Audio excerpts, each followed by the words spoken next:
La question, c'est d'avoir des tests. Et contrairement à une idée répandue, il faut des tests, entre guillemets, pour tout le monde. D'abord, pour savoir effectivement ceux qui l'ont déjà eu et dont le risque de le réavoir est faible, mais pas inexistant. Il y a des cas de réactivation du virus, plusieurs dizaines, sur plusieurs centaines de milliers de tests, mais plusieurs dizaines quand même, et en Italie et en Chine. Il faut ensuite avoir une situation claire sur ce qu'on fait pour mieux protéger les gens. Il faut donc des masques, car si les masques n'empêchent pas d'être contaminés, les masques classiques, ils empêchent d'être contaminants.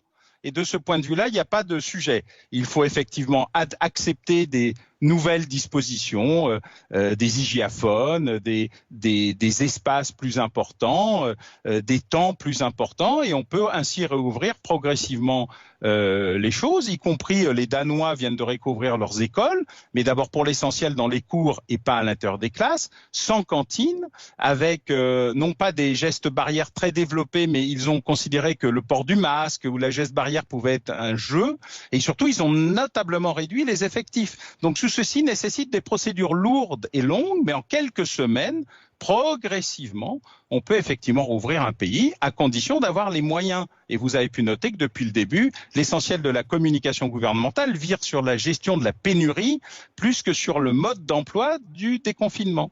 Au fond, ce que vous nous dites, c'est que les clés d'un bon déconfinement, on les a, mais on n'a pas forcément les outils. Vous parliez de tests pour tout le monde. On a bien compris que la stratégie qui était retenue pour l'instant, c'était des tests uniquement pour ceux qui présentent des symptômes. Ce qui n'a, comme vous le constatez, aucun intérêt avec 75% d'asymptomatiques. Il y a un moment exactement, quand on regarde la situation, devrait se rencontrer dans le cerveau de ceux qui racontent cette fable. Ah, vous y allez fort, dis donc. Mais Alain Boer, madame, il y a 75% d'asymptomatiques, tout le monde est d'accord. C'est un des rares consensus de la communauté scientifique. Quel intérêt y a-t-il donc à ne tester que ceux qui ont des symptômes ? Uniquement parce que peut-être on n'a pas suffisamment de tests, en fait. Absolument. Mais donc ça, c'est la gestion de la pénurie, c'est pas une gestion de l'épidémie. C'est ce que j'indique. Donc, en attendant, plutôt que de dire ce qui est une fadaise, autant dire, écoutez, quand nous allons attendre d'avoir suffisamment de tests pour pouvoir lancer l'opération de déconfinement.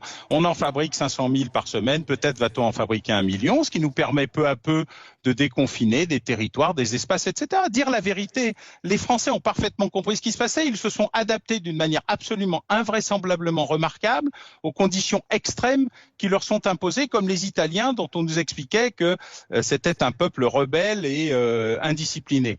Je pense qu'on peut dire la vérité aux gens, on n'y risque rien.